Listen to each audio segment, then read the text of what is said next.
Hello and welcome to this week's Yarn Chat. My name is Nicole and I'm the brains and the beauty behind Yarn Craft by Nicole.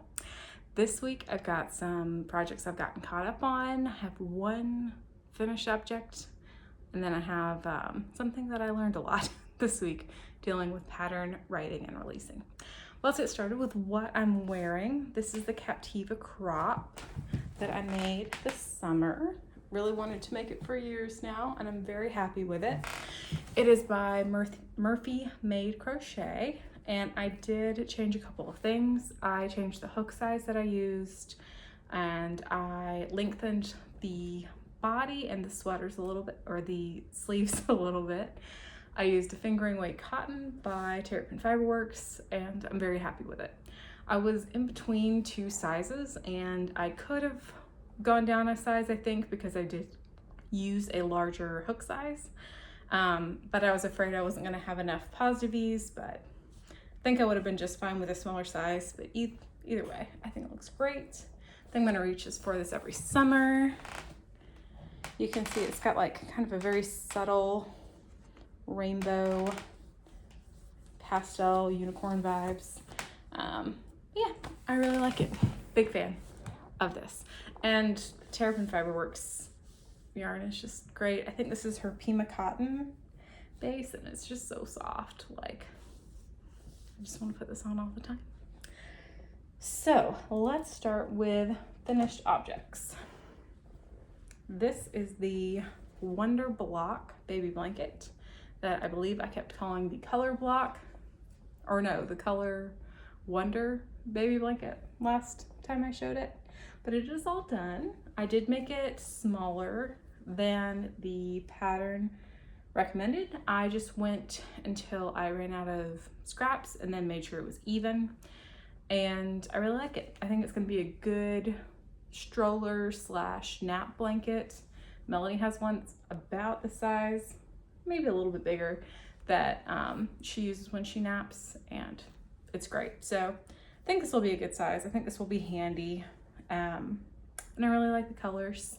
This is for a friend of mine who's having her second baby in October, and I think she's really gonna like it. I think the colors are very her.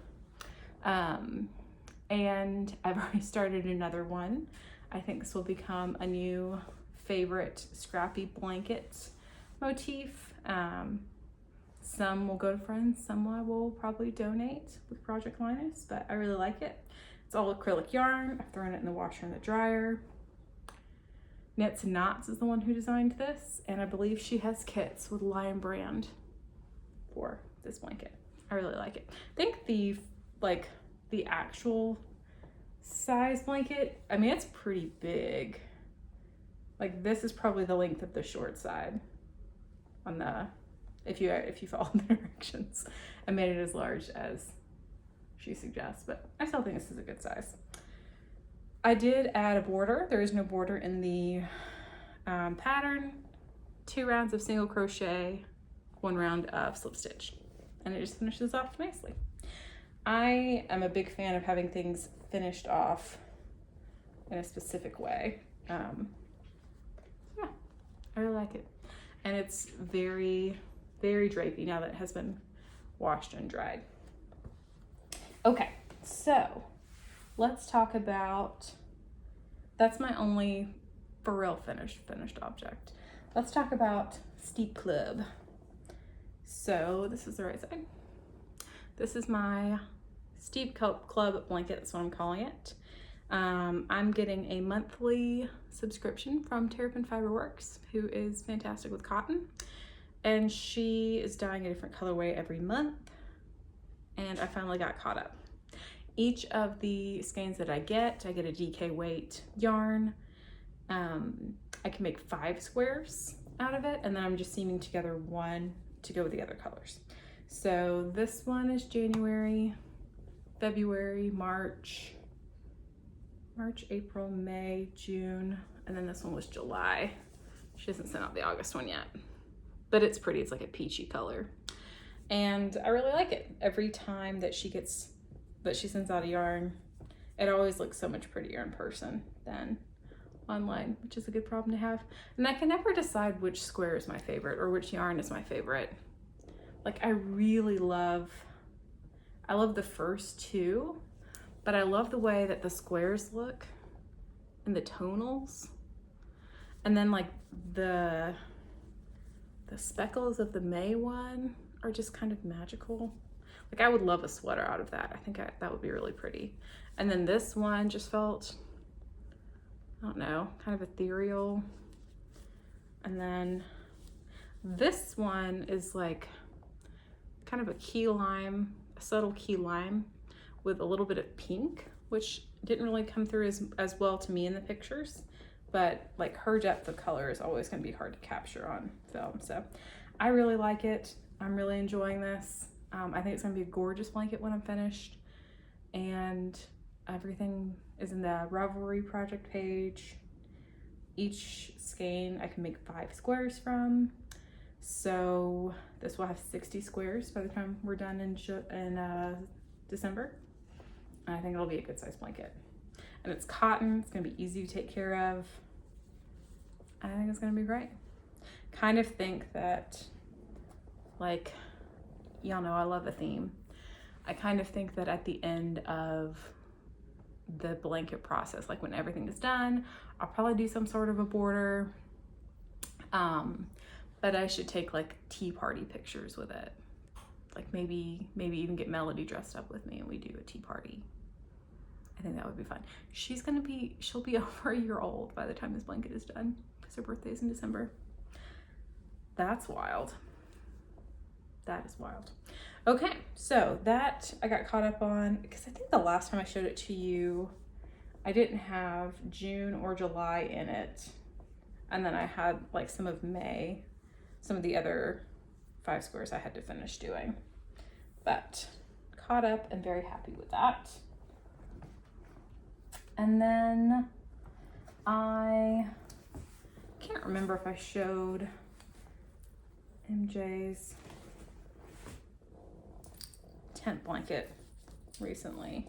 This is the last row of April, December, January, but no, last row of March. And I'm really liking it. This is obviously, we're on the road trip, and I think that's in like Georgia, so it's a lot warmer than the rest of the colors. But I'm still a big fan of this. I'm using Sheep Just Stonewashed, which I like. I did anticipate when I purchased it, because I never used it before, that it would work up more like a sport. It's a heavy sport, light DK. So I'm just going through yarn a little bit quicker than I had intended, but I really like it. I think it's going to be a gorgeous blanket for her. My goal is to have it finished by the end of the year. Like I said, her birthday's in December, so this is the first year of her life temperature blanket, and I think it'll be sweet and special for her. And it's a cotton and acrylic, so it's also gonna be easy to take care of. But yeah, big fan. I'm very curious to see how the warmer colors are going to look as they fade in. I ran out of the green, which is why I had to put this one on pause until more of the green arrived. But yeah, big fan. Big fan of this. I need to put an updated picture in the Ravelry page, because this blanket has grown a lot since the picture that I have in there. Okay, the other thing that I've been working on this week, and mostly like the second half of this week, has been about a week, has been what will be my Rhinebeck sweater. So I did a tutorial for this center medallion called the 8-point quilt block, something like that. It's under my tutorials. It's a pretty good tutorial. And I knew when I did it that I wanted this to be the center of my Rhinebeck sweater. I knew that I wanted a cocoon style cardigan, and then I was basically going to just add to it and until it was the size that I needed, seam it up and do some ribbing, call it a day. but I'm really enjoying this. I'm going to try to get like the yellow finished off maybe today, maybe tomorrow. And then I'll probably put this in timeout or just like put it aside for a little bit until I do the next layer around. But I'm a big fan, excuse me. I'm a big fan of the way this is coming out. I'm using Happy Place by Hobie with their collab with TL Yarn Crafts. I'm a big fan of how this is working up. It's beautiful for this style project. The colors are great. I've got a purple and a navy that are also going to be in this, and I'm very, very happy with it. Yeah, and I'm gonna do a video on kind of like how I put this together, I think. Maybe a blog post too, but for sure a video. And yeah, I'm very happy with it.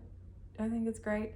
I think it's gonna feel like being wrapped up in a quilt, and I'm into that. I'm really into that. Yeah, I love it. I love the colors. I was thinking that I might need to do like one of the darker colors closer to the middle, but I'm really happy with the way that this is looking so far. Yeah, that's all I have to say. I just want to look at it forever. It's a DK weight yarn, cotton and merino blend.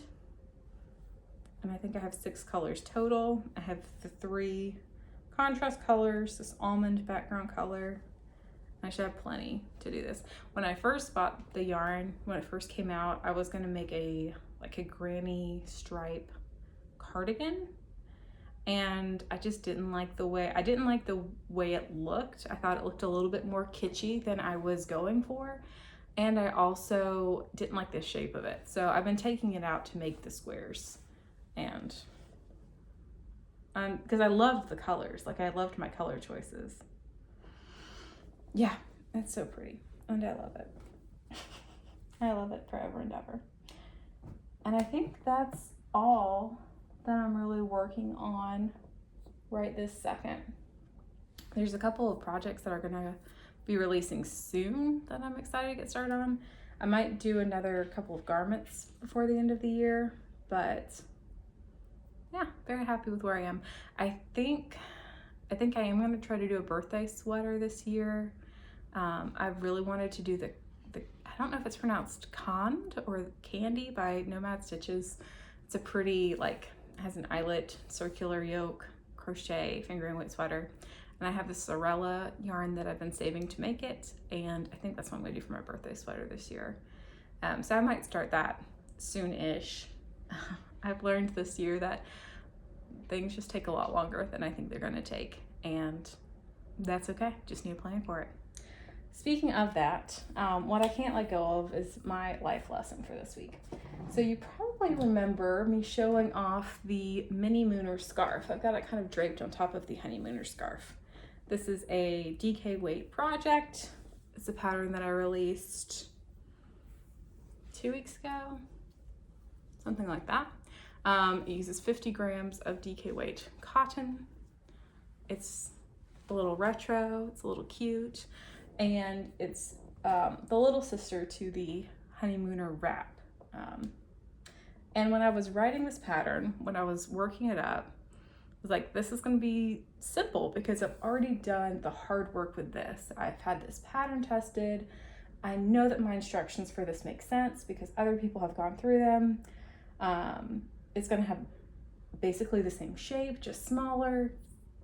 This will be simple. The hardest part is gonna be working it up and making sure that I like the way that I worked it up. And the first time I worked it up, I didn't like the gauge I was getting, so I ended up going down a hook size. I really thought that the making it would be the most time-consuming part. And then I released it, and I had someone reach out to me who I am so thankful that they reached out to me. That was exactly what you should do if you buy a pattern or if you make anything, even if it's a free pattern and there's errors, you should let the designer know every time. And she let me know that there were some problems with it. And so I said, okay, let me take a look. Thank you for letting me know. And I would work on it while MJ was napping. I was like, cool, fix this problem, donezo, do a pattern update. And then there would be another problem, and it would be because I didn't do what I should have done the first time. And that is treat this like it was a new pattern. I should have gone through the fine-tooth comb on a Saturday morning when my husband could watch our daughter, go to a coffee shop, make sure everything was pristine before I released it. And I didn't, and I should have. And I think that I got ahead of myself thinking that this was going to be simple, and I didn't treat it like a new pattern. So after doing a couple updates and still having some things being wrong, I did exactly what I said I should have done the first time, and I went to Panera this weekend while Vaughn watched Melody, and it took me less than 10 minutes to go through everything step by step, make sure everything was lined up correctly, make sure everything was correct, because I was using pieces of pattern I'd written before, but this is in a sport weight, this isn't a DK. Well, one of the places in the directions was referring to something about sport weight, and that's not what this is written for. So even little things like that wouldn't keep you from successfully completing the pattern were still wrong, and I wouldn't have caught them while I was trying to use a time during the week and not doing it carefully. So that's my can't let it go this week, is that I have to prioritize things correctly, and I have to budget enough time to do things correctly, because if it's worth doing, it's worth doing well. And with that, I'm gonna let you go. I will be back on here in the next 2 weeks, and hopefully I'll have some more fun things to show you. With that, bye.